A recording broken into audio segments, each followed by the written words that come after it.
Belajar bergerak berbagi untuk negeri, guru penggerak majukan pendidikan. Guru penggerak menghamba pada murid, kreatif rancang pembelajaran. Hargai potensi, tingkatkan prestasi, lahirkan profil pelajar Pancasila. Belajar bergerak berbagi untuk negeri, kita menjalin kolaborasi. Belajar bergerak berbagi untuk negeri, demi bakti pada Ibu Pertiwi.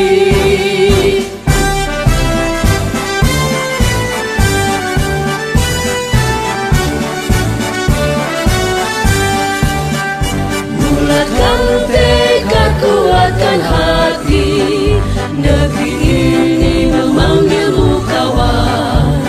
Belajar bergerak berbagi untuk negeri, guru penggerak majukan pendidikan.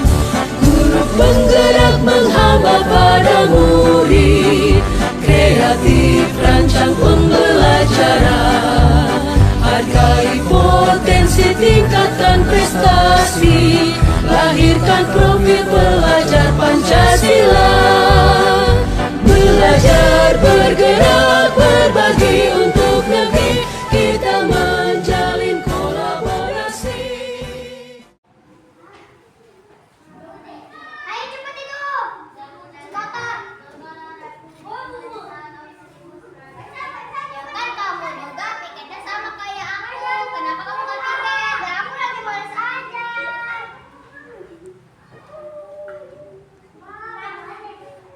Kenapa? Ada apa? Ah, Rahel kenapa? Rahel kenapa nangis?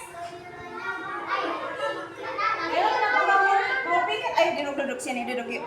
Duduk sini. Boleh Devi sini duduk, boleh? Nah. Halo, Kaila, Rahel, kenapa? Ada apa? Kemarin kan aku pikir. Tadi aku gak pikir. Oh gitu. Aku tuh jadi suka ya udah aku pikir aja. Oh gitu, gantian jadinya. Tadinya Rahel mau piket, sekarang yang bagian Rahel piket kamu nggak ngebantuin gitu ya? Oke, Rahel sama Kaila nih. Alasan kamu tadi kenapa jadinya nggak mau bantuin karena kamu lagi kesel gitu lagi. Nah, Kaila,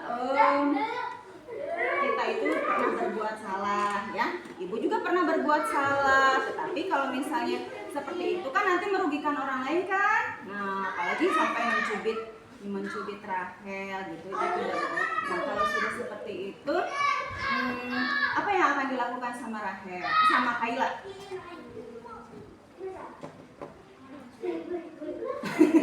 Langsung apa?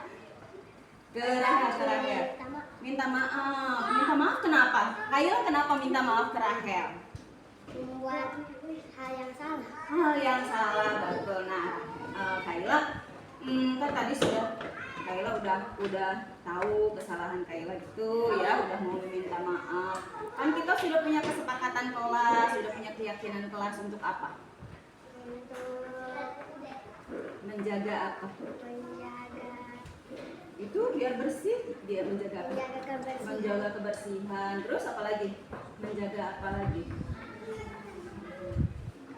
Menjaga keamanan. Tidak boleh apa sih? Keyakinan, kesepakatan dan keyakinan kelas kita itu tidak boleh apa? Mengejek,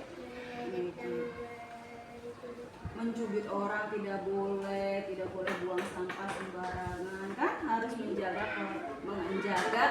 dan menghargai orang lain ya kan gitu kan.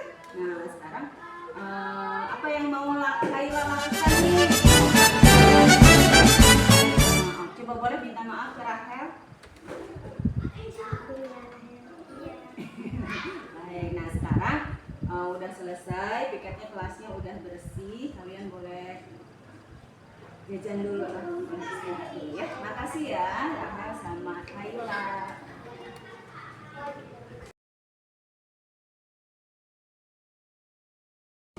Assalamualaikum warahmatullahi wabarakatuh.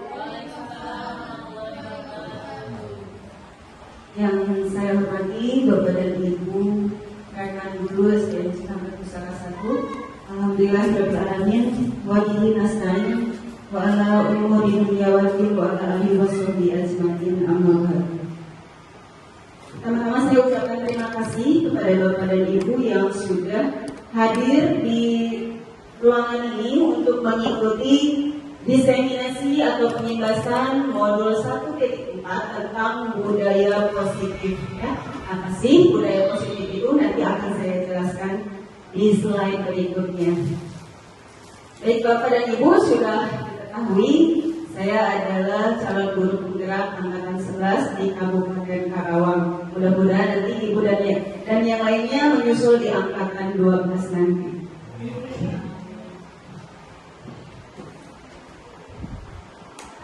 Baik Bapak dan Ibu, langsung saja, apa sih budaya positif itu? Ya, ada konsep intinya tentang budaya positif yang akan berhubungan dengan peningkatan kualitas, peningkatan untuk menjadikan sekolah atau kelas itu menjadi aman, tertib dan nyaman serta kondusif. Ini adalah 7 konsep inti budaya positif. Yang pertama adalah perubahan paradigma belajar. Yang kedua, ada disiplin positif. Yang ketiga, ada teori motivasi perilaku. Yang keempat, ada kebutuhan dasar manusia. Yang kelima, ada 5 posisi kontrol guru. Yang keenam, ada keyakinan kelas. Dan yang terakhir adalah segitiga restitusi.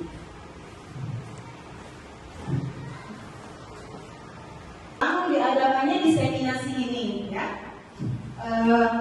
Latar belakangnya adalah budaya positif itu di sekolah itu yaitu nilai-nilai dan kebiasaan-kebiasaan di sekolah yang tentunya berpihak pada peserta didik agar mereka dapat berkembang menjadi pribadi yang kritis, penuh hormat dan bertanggung jawab.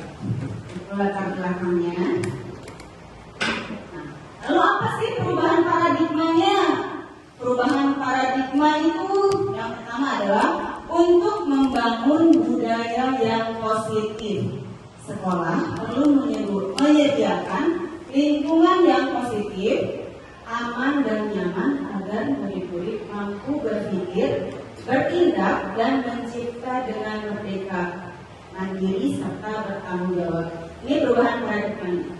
Yang kedua adalah disiplin itu sering dikaitkan dengan posisi kontrol guru, yaitu dalam menghadapi murid tentunya di dalam kelas maupun di sekolah. Nah, apa sih perubahan paradigma itu? Dari tadinya ada stimulus respon itu menjadi teori kontrol. Jadi siapa sesungguhnya itu yang memiliki kontrol, ya? Nah, tadinya awalnya itu ada stimulus respon, berubah menjadi teori kontrol. Itu perubahannya, ya. Yang pertama, stimulus respon yang pertama adalah kita mencoba mengubah orang ini agar berpandangan sama dengan kita, ya. Nah, teori kontrolnya ada perubahan. Ketika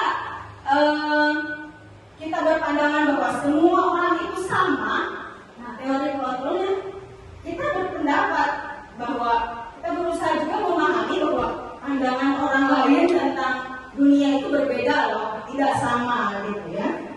Lalu yang kedua, stimulus respon yang kedua adalah perilaku buruk dilihat sebagai suatu kesalahan. Jadi kalau misalnya ada yang suka mencuri gitu, ya, itu sudah pasti diungkit terus gitu.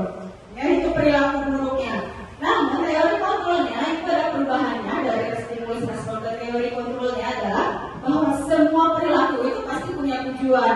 Ketika seseorang dengan sengaja atau tidak sengaja mengambil milik orang lain, misalnya, ya, misalnya ada siswa yang meminjam menghapus tetapi tidak dikembalikan. Nah, ini pasti anak itu ketika ditanya pasti punya tujuan. Kalau ditanya, kenapa sih kamu meminjam menghapus tapi tidak dikembalikan? Alasannya apa? berapa bulan?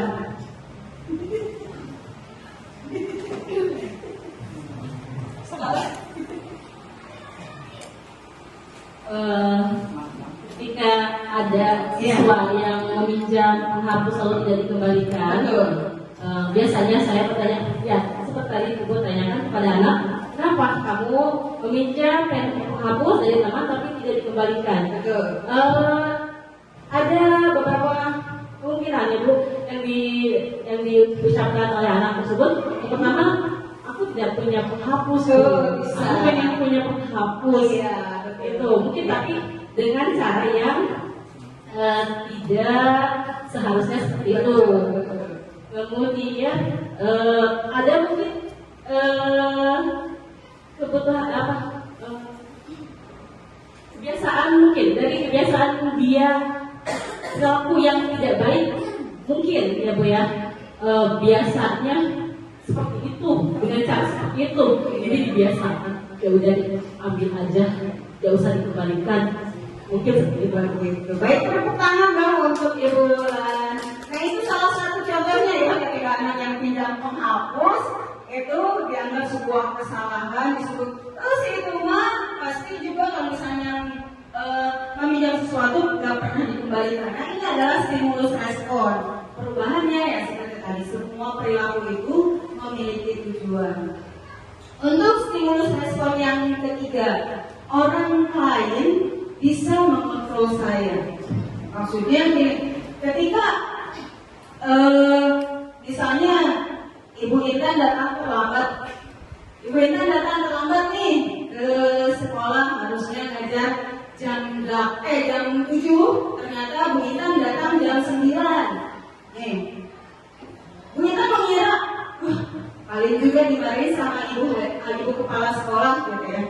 Padahal dari teori kontrol itu hanya Anda yang bisa mengontrol diri Anda sendiri. Jadi ketika kita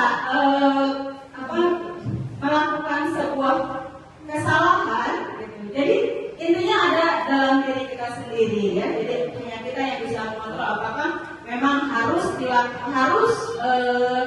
terlambat itu bagaimana dengan tanggung jawab kita. Lalu yang keempat, Anda tidak bisa mengontrol orang lain. Ini ada perbedaannya ya. Lalu pemaksaan ada pada saat rujukan gagal.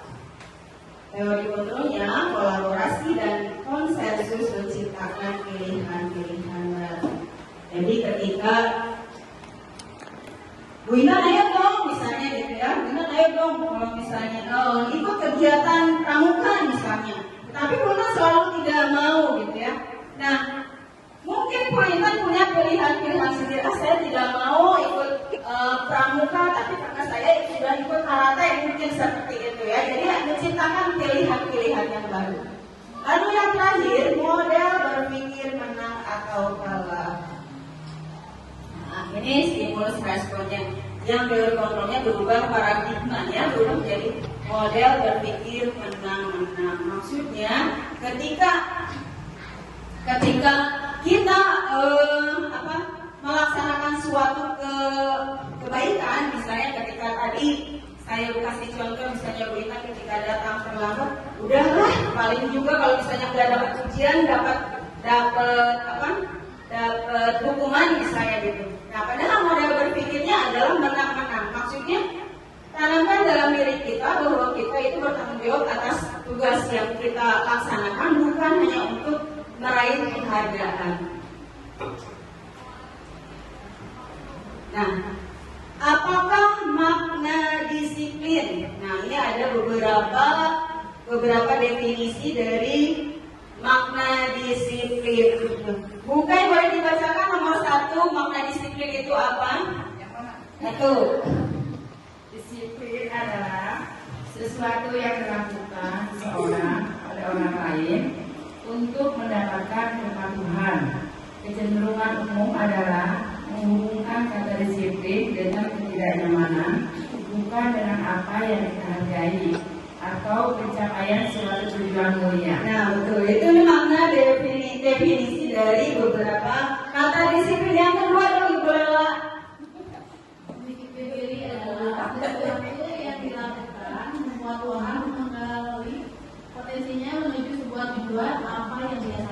Iya, itu beberapa makna di sini. Boleh tepuk tangan untuk Bogai dan Ibu Lela.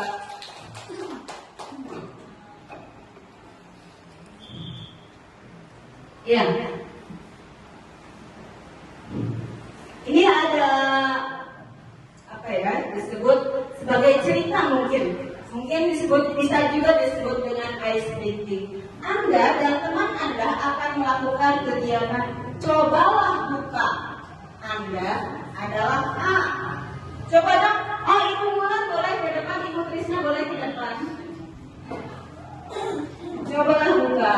Nah, Ibu Mulan sebagai A, Ibu Trisna sebagai B.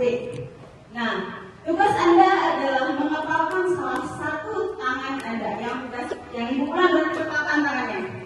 Nah, coba Anda bayangkan bahwa Anda menyimpan sesuatu yang berharga. Apa ya sesuatu yang berharga? Duit. Saya sesuatu yang berharga pegang dengan erat ya.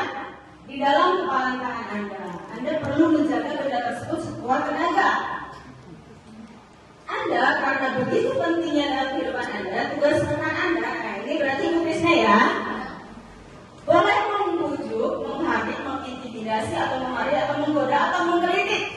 Menggelitik ya. Bahkan menawari Anda uang agar Anda bersedia membuka kepalan tangan.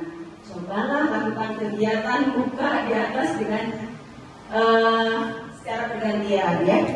Coba Ibu Mulan dengan di kepalan tangannya, boleh Ibu Krisna membujuk atau mau menggelitik atau dengan alasan apapun gitu, boleh. Bulan. Kakak. Yang punya desa. Boleh itu di tangannya ada apa? Dok, sesuatu yang berharga. Sesuatu yang akan berharga. Tahu banget atau aja? Soalnya sih sebenarnya apa? Tahu banget. Iya, bodoh banget. Iya. Ini menurut saya ya. Ini Tangan. yang berharga menurut saya, yang tidak akan saya kasih ke kamu. Alasannya kenapa nggak dikasih? Kamu sebulan katanya. Sesama manusia harus saling memberi.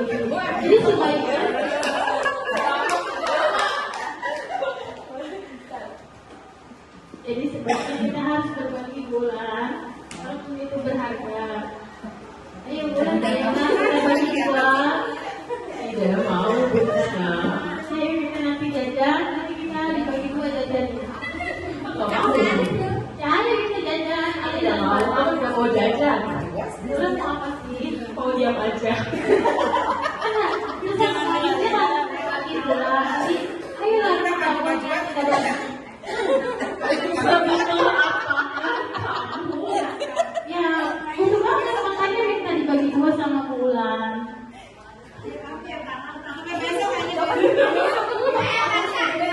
Ayo bulan kita memaksakan. Ayo bulan. Kita akan diberikan. Ayolah. Ayo bulan. Tidak mau Trisna. Ayo kita jajan berdua. Tidak mau jajan lagi puasa.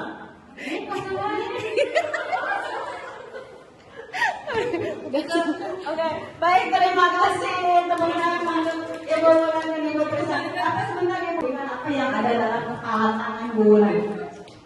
Alasannya apa? Bukan karena pelit ya Ibu. Alasannya bukan karena pelit, tetapi menurut pribadi itu tidak boleh diberikan ke orang lain. Saking gak harganya mungkin ya, menurut saya itu. Baik, terima kasih dong untuk Ibu Bulan. Nah, berarti dalam kegiatan ini yang tadi Bulan dengan Ibu Trisna peragakan dalam bermain peran, sesungguhnya siapa sih yang memegang kendali atau kontrol tersebut? Nih ya, menurut Ki Hajar Dewantara bahwa tujuan pendidikan adalah Ibu bisa boleh dibacakan. Tujuan pendidikan yaitu menuntun segala kodrat yang ada pada anak-anak agar mereka dapat mencapai keselamatan dan kebahagiaan yang setinggi-tingginya, baik sebagai manusia maupun sebagai anggota masyarakat. Oleh sebab itu, pendidik itu hanya dapat menuntun tumbuh atau hidupnya kekuatan kodrat yang ada pada anak-anak agar dapat memperbaiki lakunya, bukan dasarnya hidup dan tumbuhnya kekuatan kodrat anak. Kita sendiri yang memegang kontrol atas kecapaian tangan kita. Apakah kita membuka atau menutup kesepakatan tangan kita? Itu bergantung pada diri kita masing-masing sesuai dengan kebutuhan dasar kita saat itu. Baik, terima kasih Ibu Nisa sudah membacakan tentang tujuan pendidikan yang disampaikan oleh Ki Haja Dewantara. Nah, jadi tadi kaitannya itu adalah disiplin adalah kemampuan memerintah diri sendiri dalam mengontrol dan menguasai diri untuk memilih tindakan yang mengacu pada nilai-nilai yang kita hargai dengan penuh tanggung jawab tanpa terperintah orang lain. Jadi ketika tadi Ibu Mulan kekeh tidak mau membuka matanya, membuka kepala tangannya, itu berarti Mulan mempunyai kontrol atas dirinya. Apakah saya harus membuka kepala tangan tersebut ataukah tidak? Nah, jadi kita yang memegang kontrol tersebut. Nah,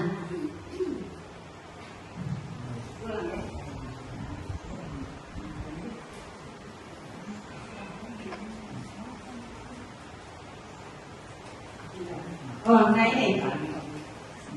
Nah ini memilih tindakan yang mengacu pada nilai-nilai yang kita hargai. Nah, nilai-nilai apa? Nah, nilai-nilainya adalah nilai-nilai kebajikan. Nilai-nilai kebajikan itu apa? Nilai-nilai kebajikan itu adalah nilai-nilai yang dicapai oleh setiap anak Indonesia yang kita kenal dengan profil pelajar Pancasila. Nah, ini adalah nilai-nilai kebajikannya ya.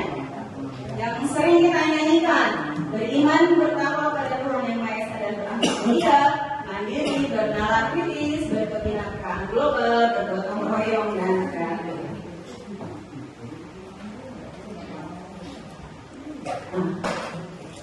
Untuk yang disiplin positif yang tadi, ini ada hubungannya juga dengan teori motivasi perilaku manusia, ya. Nah, ketika kita melakukan sesuatu, ini pasti ada yang namanya motivasi eksternal, artinya motivasi dari luar, ya, dan motivasi internal. Jadi, ketika kita melakukan sesuatu kegiatan, misalnya ada anak yang tidak, misalnya Ibu Indah deh, misalnya Ibu Indah itu tidak mengerjakan tugas yang diberikan oleh ibu kepala sekolah, ya. Atau misalnya Ibu Indah itu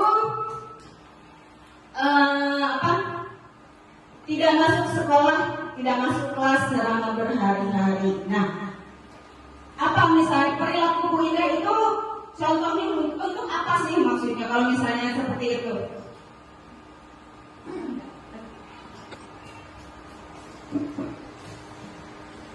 Ya. Ya, ini Bunda. Nah, ketika misalnya atau Bu Indah itu melakukan sesuatu yang terbaik, misalnya Bu Indah sekarang melatih menjadi pembina pramuka, jor-joran latihan setiap hari, setiap sore. Nah, itu motivasinya apa Bu Indah melakukan seperti itu? Motivasi untuk melakukan hal yang saya lakukan, ya melakukan yang terbaik untuk diri sendiri dan orang lain. Nah, tepuk tangan untuk Bu Indah. Berarti kalau misalnya seperti itu, itu maksudnya adalah motivasi dari luar atau dari dalam?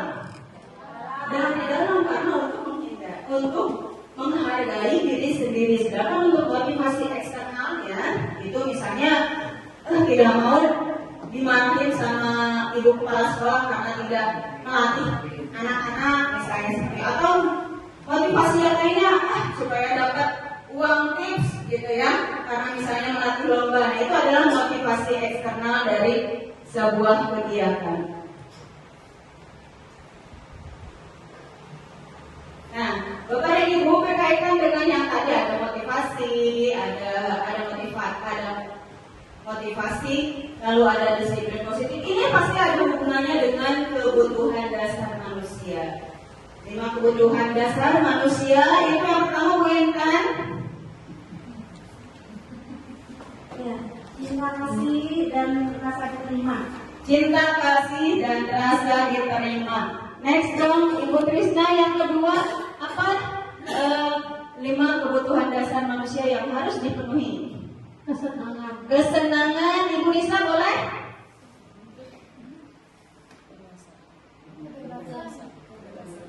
Kebebasan. Kebebasan. Ada lagi? Ibu Neneng boleh? Penguasaan. Ibu Wanda, satu lagi.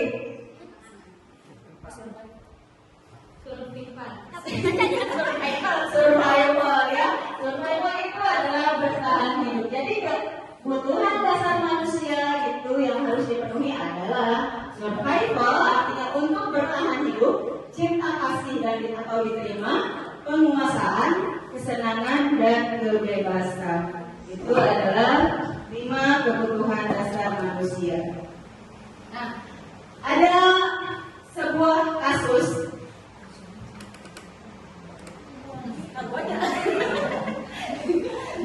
Cuman ini mah bukan ibu itu ya tadinya. Ya, ibu lagi guru kelas 5 di SD Pelita Hati sedang bingung menghadapi kelas salah satu murid di kelasnya namanya Agus ya. Beberapa anak telah datang dan mengeluhkan Agus yang seringkali meminta bekal makan siang mereka dengan paksa. Jika Anda menghadapi situasi seperti Ibu Ani, apa yang akan Anda lakukan? Menurut Anda kira-kira apa ya alasan Agus melakukan hal itu? Coba dong, katanya sini boy ke depan. Ini tadi Julaita ya?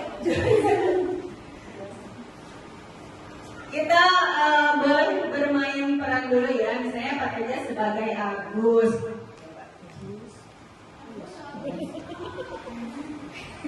Ya, saya akan berperan sebagai Ibu Ani, ini sebagai contohnya saja ya.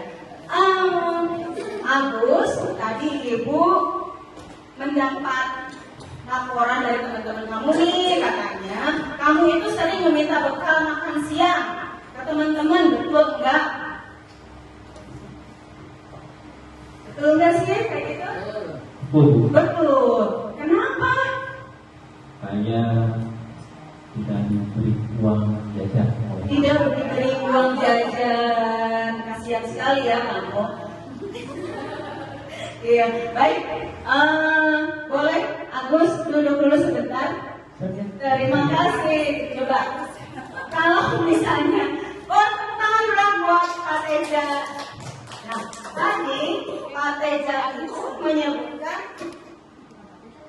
menyebutkan kalau tidak dikasih bekal oleh mamanya, nah jadi meminta bekal makan siangnya. Tetapi itu jawaban dari Agus tadi. Ada nggak kira-kira alternatif lain jawaban? Misalnya, kenapa sih si Agus itu minta makanan terus ke teman-temannya? Kira-kira ada? Bolehlah pertanyaan. Misalnya apa? Alasannya kenapa sih si Agus ini minta bekal terus ke teman-temannya? Oh, udah. Oh iya. Waduh, boleh coba. Alasannya apa? Kira-kira ya? Karena ingin mencoba makanan temannya. Mencoba makanan temannya. Penasaran. Betul. Oke, terima kasih Ibu Wanda. Nah, itu alternatif dari jawabannya. Kita tadi jawaban Pak Teja untuk karena tidak dikasih bekal sama ibunya, kira-kira dari kelima kelima perilaku ini termasuk ke dalam apa sih? Apakah survival, apakah penguasaan, apakah kesenangan, apakah kebebasan, atau butuh cinta kasih atau diterima? Ada yang bisa jawab? Ketika tidak dikasih bekal sama orang tuanya, tadi yang jawaban Pak Teja ya, Agus. Survival. Ya, untuk apa? Karena jawabannya tidak dikasih bekal. Tidak dikasih bekal. Otomatis ketika di sekolah itu harus akan rasa apa dan tidak bisa bersesuatu dari uang. Maka akan meminta pada teman-temannya untuk berbagai ketakut yaitu supaya dia tidak kelupaan. Baik, terima kasih. Tepuk tangan dong untuk Pak Teja. Nah, tadi kalau misal jawaban Ibu Anda, tadi katanya si Agus itu minta bekal makan temannya karena penasaran, yang pengen nyobain terus bekal makan siang teman-temannya. Kira-kira nih termasuk ke dalam perilaku yang mana sih Ibu Trisna? Kesenangan. Kesenangan. Betul, tepuk tangan dong. Dari sini sudah paham ya kenapa ada yang namanya kebutuhan dasar manusia ya. Jadi tapi misalnya seperti ini, Agus itu selalu meminta bekal temannya karena dia itu merasa pasti yang saya minta itu pasti ngasih terus gitu. Itu kira-kira termasuk ke dalam kebutuhan dasar yang mana? Penguasaan, betul. Nah, ketika si Agus ini selalu meminta jatah bakal temannya itu karena dia dikasih bekal yang cukup, dikasih makanan yang cukup, tetapi dia selalu ingin diperhatikan karena dia merasa selalu ingin diperhatikan. Itu termasuk ke dalam yang mana kebutuhan dasar manusianya? Termasuk ke dalam cinta kasih yang diterima ya, itu Bapak dan Ibu. Nah, ini apabila jawaban Agus itu karena lapar, jadi karena tidak tadi yang disebutkan oleh Pak Teja tidak mau membawa bekal makan, kebutuhannya akan bertahan hidup. Ketika Agus senang temannya jadi memperhatikan dia, nah itu adalah karena dia butuh akan cinta kasih dan sayang dan diterima. Kalau Agus merasa dia hebat karena temannya merasa takut dan selalu memiliki kemauannya, itu adalah bentuk penguasaan. Dan ketika Agus merasa bosan dengan bekal yang diterimanya selalu itu aja ceplok terusnya, nah itu kebutuhannya adalah akan kebebasan ya. Lalu ketika Agus iseng itu pengen nyobain gitu ya, betul tadi kata Bu Trisna itu tentang kesenangan. Nah, selanjutnya berkaitan dengan tadi kebutuhan dasar manusia, dikaitkan dengan kasus-kasus tadi, untuk menyikapinya ada 5 posisi kontrol guru. Yang pertama adalah sebagai apa Bu Intan?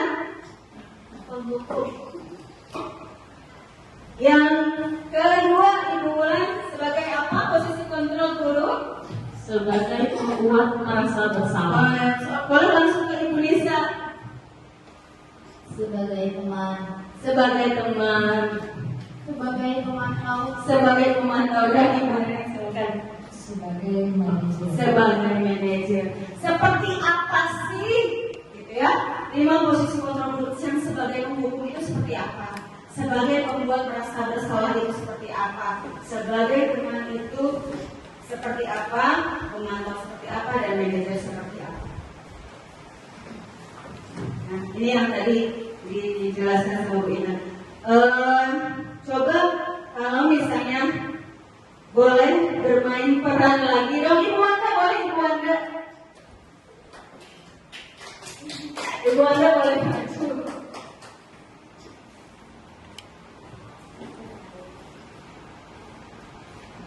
Nah, coba Ibu Wanda boleh berbagi peran dengan Ibu Nisa kan? Dengan Ibu Nisa boleh ke depan Ibu Nisa. Misal ya, ada suatu kasus. Nisa ini tadi dia tidak mau piket kelas, ya, tidak mau piket nih di dalam kelas. Dia hanya menyuruh-nyuruh saja temannya, padahal dia punya jadwal piket yang sama. Nah, dia malah mencubit atau mengejek teman-temannya yang sedang piket. Kira-kira apa yang akan dilakukan Ibu Wanda menghadapi Ibu Nisa yang seperti itu, yang tidak mau piket padahal hanya menyuruh-menyuruh saja? Sebagai ibu guru, sebagai ibu guru. Tentunya saya akan Ya, langsung ke Ibu Nisanya coba. Ya, Bu Nisa sebagai anak berarti ya. sebagai anak ya. Ya, sebagai murid yang melakukan kesalahan tidak mengerjakan piket kelas. Ya. Bisa. Nah.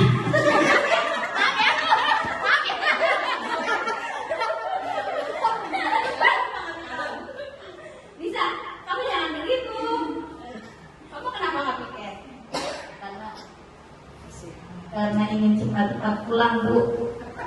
Kalau kamu memang tidak bisa piket, ingin cepat pulang, jangan mengejek teman-teman kamu ya. Ya, Bu. Maaf ya. Ya, lain kali tidak boleh diulangi hal seperti itu ya. Ya, Bu. Ya. Paling saya tegur aja. Ya, Ya, tegur aja. dia tegur aja. Boleh tepuk tangan untuk Ibu Nisa dan Ibu Wanda. Nah, ketika yang ditegur itu, berarti belum ada yang namanya hukuman atau konsekuensi ya, Bu Wanda ya.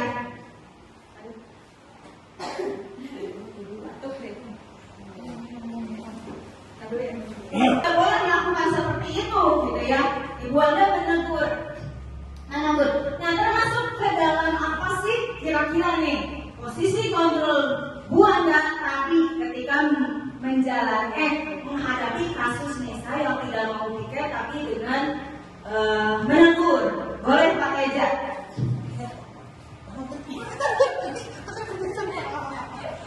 Kuintan deh.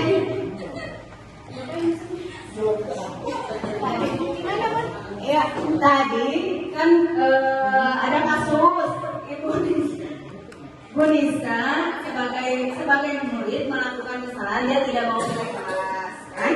Tidak mau piket kelas, dan Ibu Wanda menegurnya, memarahinya, begitu ya, Ibu Wanda ya.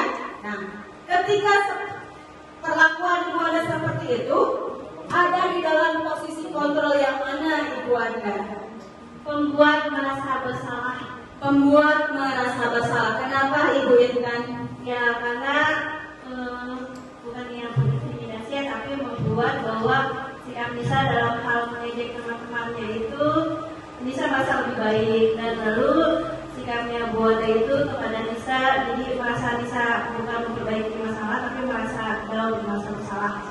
Terima kasih, tepuk tangan dong Ibu Intan. Nah, itu ketika tadi Bu Intan menyebutkan bahwa kita belajar dari satu kasus saja ya. Bu Intan tadi menyebut bahwa tadi Ibu Wanda itu berlaku sebagai pembuat merasa bersalah. Coba kalau misalnya Pak Teja sebagai penghukum, coba apa yang akan dilakukan oleh penghukum yang akan dilakukan oleh Ibu Wanda tadi? Kita ada melakukan kesalahan. Kalau saya posisi hukum, pasti saya akan memberikan hukuman. Memberikan hukuman ya? Hukuman baik itu fisik ataupun yang lainnya. Contoh seperti kebadan tangan ataupun menjewer seperti apa ya? Nah, itu kalau saya sebagai posisi. Kamu sebagai posisi penghukum. Betul, terima kasih Pak Teja. Nah, kalau misalnya sebagai teman.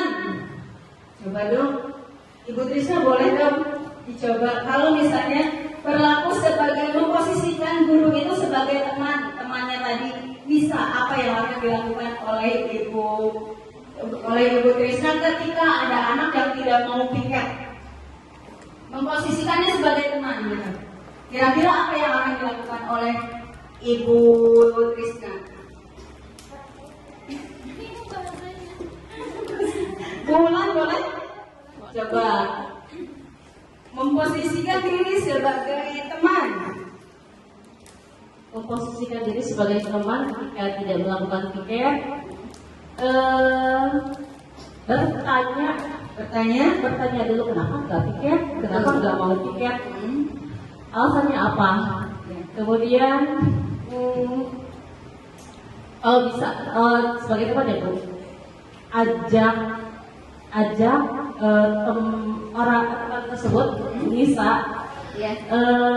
supaya mengajak dengan baik-baik, misalkan ayo ini kan buat kebersihan kelas kita sendiri, supaya kelasnya bersih ya, belajarnya nyaman, mungkin dengan komunikasi yang mengakrabkan. Oke, baik, terima kasih Ibu Lan. Gitu ya. Jadi itu salah satunya dari 5 posisi kontrol guru. Jadi ketika guru sebagai penghukum itu ketika anak melakukan kesalahan itu pasti akan selalu dihukum. Misalnya disuruh membersihkan, bukan konsekuensi ya, memberikan hukuman dengan keliling lapangan seperti tadi yang kata Ijaya, misalnya membersihkan saat kelas yang kotor gitu, atau misalnya dengan angkat kaki sebelah misalnya seperti itu sebagai penghukum. Nah, sebagai pembuat merasa bersalah misalnya ada kata-kata seperti ini nggak kelihatan ya, nanti saya kasihkan gitu ya. Jadi ada kata-kata misalnya ketika kita berperan sebagai teman ya, sebagai pembuat merasa bersalah dulu, sebagai pembuat merasa bersalah.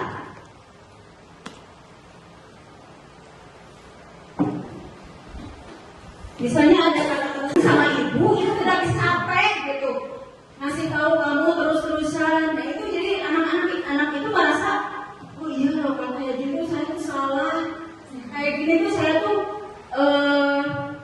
udah berlaku tidak baik terhadap teman-teman gitu. Jadi kita anak itu menjadi merasa bersalah ya, itu seperti itu.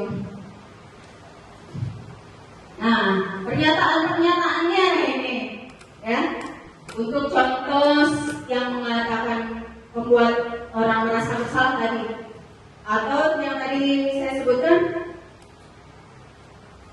kamu gak kasihan sama ibu gitu ya, kamu udah berkali-kali loh melakukan seperti ini gitu. Atau ada, saya kecewa deh sama kamu, kenapa udah terus berulang kali melakukan hal yang sama gitu. Itu membuat merasa bersalah.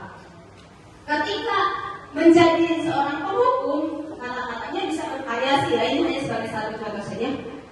Kamu tidak pernah ya benar-benar melakukannya, kamu gak pernah benar-benar piket ya, ibu suruh kamu keliling lapangan ya, atau kamu berjemur di tengah lapangnya gitu ya. Itu sebagai penghukum. Nah, ketika sebagai teman, nah tadi yang disebutkan oleh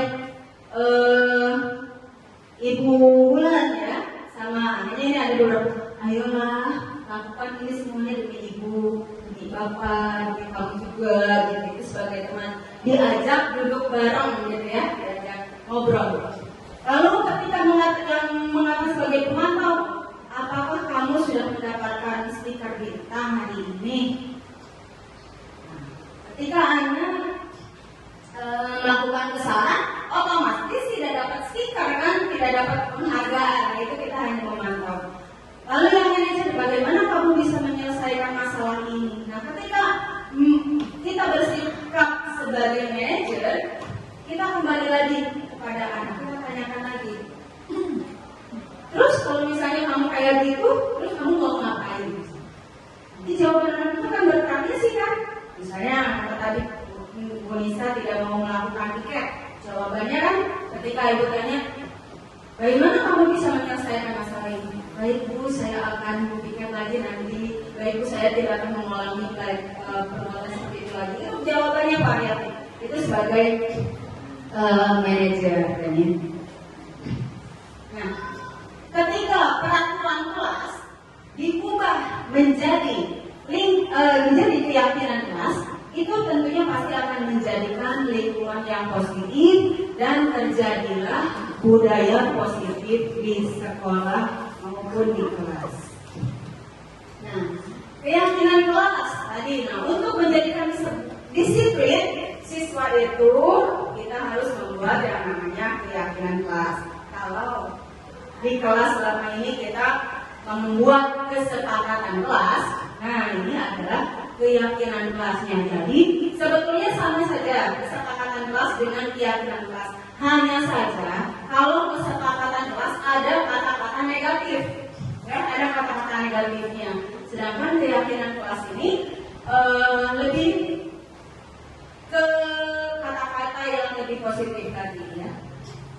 Nah, jadi menurut dosen, keyakinan akan lebih memotivasi seseorang dari dalam. Seseorang akan lebih bersemangat untuk menjalankan keyakinannya daripada hanya sekedar mengikuti serangkaian peraturan. Ya. Jadi di dalam keyakinan kelas, itu tidak ada yang namanya hukuman, yang ada adalah konsekuensi. Ya, jadi hukuman itu adalah sesuatu untuk menegakkan aturan, ya. Sedangkan konsekuensi itu dapat membantu siswa untuk belajar dari tindakan mereka sendiri. Jadi mereka dapat memperbaiki tindakan mereka sendiri. Nah, pembentukan keyakinan kelas. Keyakinan kelas itu bersifat abstrak daripada peraturan, ya. Jadi lebih rinci dan lebih konkret. Keyakinan kelas juga berupa pernyataan-pernyataan yang universal. Pernyataan keyakinan kelas juga senantiasa dibuat dalam bentuk positif dan yang disebutkan kata-katanya tidak terlalu banyak, jadi mudah diingat dan dipahami. Terus semua warga kelas ikut kontribusi dalam membuat keyakinan kelas dengan lewat surat pendapat. Lalu bersedia meninjau kembali keyakinan kelas dari waktu ke waktu. Apakah progresnya itu baik, meningkat atau menurunnya dengan adanya keyakinan kelas. Nah, coba di sini ada yang namanya peraturan. Ya. Kalau misalnya kita membuat peraturan, selalu kembalikan buku ke tempatnya.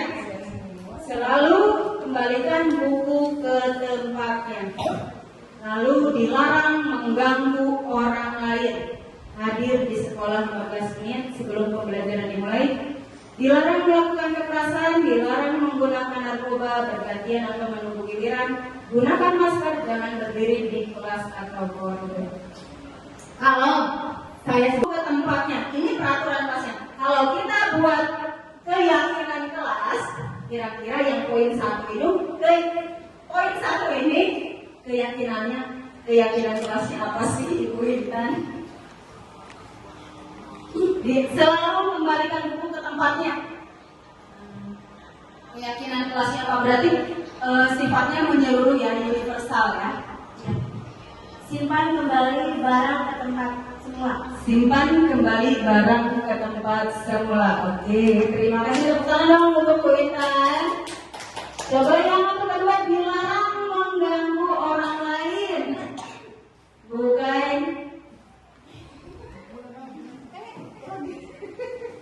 Ya, dilarang mengganggu orang lain. Kira-kira keyakinan kelasnya apa?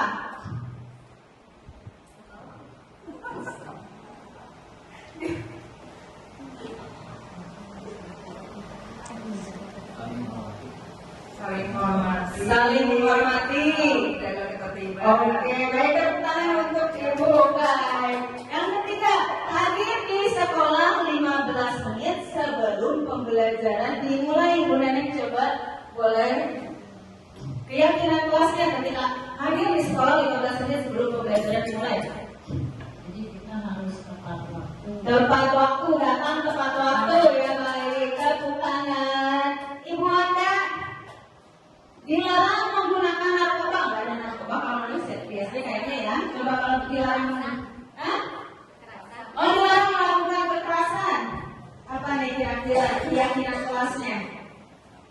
Aduh, sering menyayangi sama teman. Menyayangi sesama teman. Oke, baik, tepuk tangan untuk Ibu Anda. Lagi ya, bergantian atau menunggu giliran. Ibu Krisna, kira-kira keyakinan kelasnya apa? Tertib, menjaga ketertiban. Tepuk tangan untuk Ibu Krisna.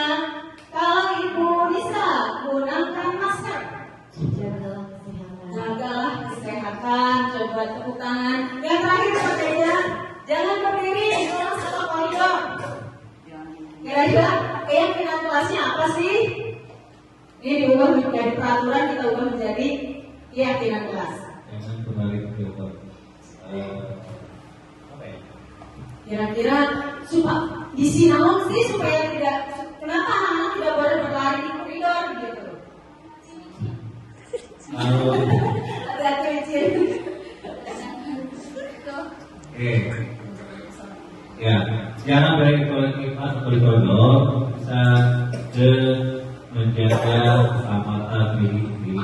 Betul. Baik, terima kasih semuanya. Nah, coba kita lihat ya. Nah, keyakinan kelas yang tadi yang sudah dijawab. Nah, selalu kembalikan buku ke tempatnya. Keyakinan yang kelas yang dibuat itu apa? Bertanggung jawab. Jadi tulis saja itu keyakinan kelasnya, bertanggung jawab. Jadi bukan hanya merapikan tempat buku, hanya merapikan buku yang sudah dibaca, tapi juga ketika anak tidak melaksanakan itu nilai keyakinannya sudah ada, merasa bertanggung jawab. Dilarang mengganggu orang lain, nah ini tadi ya, menghormati orang lain dan diri sendiri. Jadi keyakinan kelasnya seperti itu. Hadir di sekolah 15 menit sebelum pembelajaran dimulai. Nah, keyakinan kelasnya itu menghormati orang lain atau berkomitmen. Kita punya komitmen bahwa hadir di sekolah itu 15 menit sebelum pembelajaran. Lalu dilarang melakukan kekerasan. Kan supaya apa? Supaya tidak ada yang celaka gitu ya. Ini merujuk ke keselamatan dan menghormati orang lain. Tidak dilarang menggunakan narkoba. Keyakinan kelasnya dengan lingkungan dan kesehatan. Lalu bergantian atau menunggu giliran. Nah, ini menghormati orang lain dan juga melatih kesabaran ya. Gunakan masker. Itu tadi ada hubungannya dengan keyakinan kelasnya atau nilai kebajikannya adalah kesehatan dan keselamatan. Jangan berlari di kelas atau koridor. Nah, keyakinan kelas itu ya untuk keselamatan dan keamanan ya. Ini. Dua, kesepakatan kelas. Ya, tadi ya. Proses menciptakan kondisi bagi murid untuk memperbaiki kesalahan mereka sehingga mereka bisa kembali pada kelompok mereka dengan karakter yang lebih kuat dengan membuat sebuah restitusi. Ya. Restitusi. Jadi melalui restitusi itu guru membantu murid untuk menjadi lebih disiplin positif, membantu murid untuk jujur pada diri sendiri dan memberikan penawaran bukan paksaan. Apa sih restitusi? Nah, ini adalah segitiga restitusi yang berhubungan dengan hukuman atau konsekuensi ya. Segitiga restitusi yang pertama adalah yang miring ke sebelah kiri saya, itu validasi tindakan yang salah. Lalu yang kedua adalah menstabilkan identitas dan yang ketiga adalah menanyakan keyakinan. Jadi ketika tadi Ibu Wulan ada kasus Ibu Nisa nih, kenapa Nisa tadi tidak mau ketika Ibu Anda tadi kenapa Nisa tidak mau pikir tadi? Terus, ya Bu lagi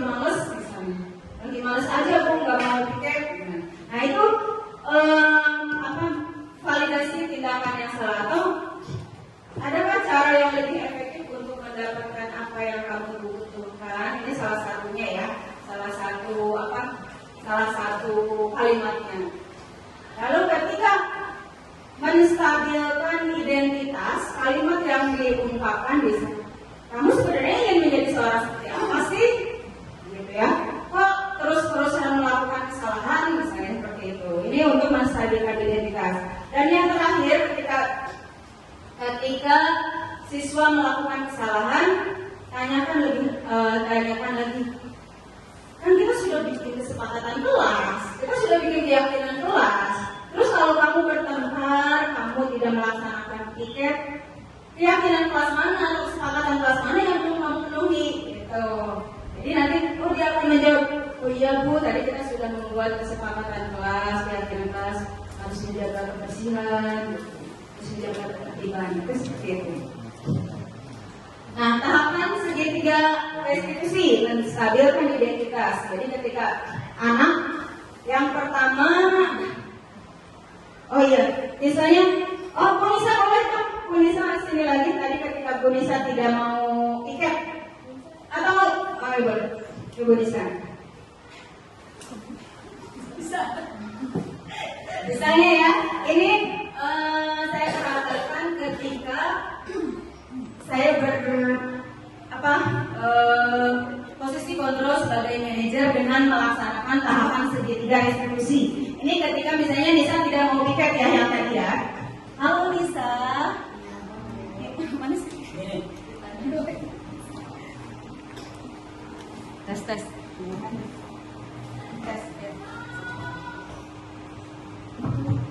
Ya, halo Nisa. Iya Bu. Nisa tadi kamu nggak tiket ya? Iya. Kenapa nggak tiket? Capek Bu. Oh capek. Padahal yang lain ikut capek itu masih aja tiket. Kenapa kamu udah berapa kali kamu nggak tiket? 2 kali Bu. 2 kali. Terus capek terus? Iya. Oh capek terus ya. Baik Nisa. Nah, ya. Setiap orang itu pernah melakukan kesalahan. Ibu juga pernah melakukan kesalahan ya. Jadi berbuat salah itu tidak apa-apa, tetapi tidak boleh diulangi dan tidak boleh merugikan orang lain. Seperti itu ya Nisa ya. Itu yang tahapan menstabilkan identitas ya. Next. Nah, validasi tindakan yang salah. Oh tadi nanyakan alasan, kenapa alasan kamu kok bisa capek terus, padahal kamu harus punya tanggung jawab seperti itu loh, gitu. Ya, jadi tanyakan alasannya. Nah, yang terakhir, ketika tadi Nisa tidak melakukan tiket, kan kita sudah buka kesepakatan kelas kan? Harus apa coba? Harus bertanggung jawab. Harus bertanggung jawab. Nah, ketika tadi Nisa tidak melaksanakan tiket, apakah sudah melaksanakan tanggung jawab tersebut? Belum. Jadi apa yang akan Nisa lakukan? Akan bertanggung jawab pada jadwal tugas selanjutnya. Oke, baik, terima kasih Nisa. Mudah-mudahan nanti Nisa akan menjadi lebih baik lagi ya. Baik, tepuk tangan untuk Nisa dong. Itu salah satunya dan salah satu contohnya. Nah, baik Bapak dan Ibu, sekian presentasi dari saya. Itu tentang aksi nyata dari modul 1.4 budaya positif. Saya ingin merefleksikan sedikit saja perasaan Bapak dan Ibu saat ini ketika sudah mengenal sedikit tentang budaya positif. Kira-kira bulan perasaannya bagaimana sih? Perasaan saya setelah mengikuti aksi nyata yang Ibu Nur sampaikan, saya sangat mengapresiasi sekali ya Ibu. Terima kasih sudah mengajak saya untuk berdiskusi dan ada di tempat ini. Saya sangat senang. Saya mendapat ilmu, mendapat pengalaman, mendapat pengetahuan. Jadi menyenangkan. Terima kasih. Baik, terima kasih Bu Wulan. Tepuk tangan untuk Ibu Wulan. Lalu yang kedua, boleh saya tanya ya, setelah mengikuti materi penimbasan diseminasi pada hari ini, saya jadi paham bahwa apa nih? Coba Ibu Trisna dong, paham apa sih tadi yang disampaikan? Paham mengenai budaya positif, mengenai keyakinan kelas, kesepakatan kelas. Baik, terima kasih Ibu Nisa. Dan target saya selanjutnya, nah ketika sudah mengadakan diseminasi ini, Ibu apa sih yang akan saya lakukan nanti di kelas setelah adanya pengimbasan diseminasi ini? Bu Lela? Membuat keyakinan kelas. Baik, terima kasih Bu Lela. Tepuk tangan semuanya. Baik, Bapak dan Ibu, mungkin itu saja presentasi aksi nyata modul 1.4 budaya positif. Semoga apa yang saya sampaikan hari ini bisa bermanfaat untuk Ibu Bapak semuanya. Kurang lebihnya mohon dimaafkan. Billahi taufiq wal hidayah. Wassalamualaikum warahmatullahi wabarakatuh.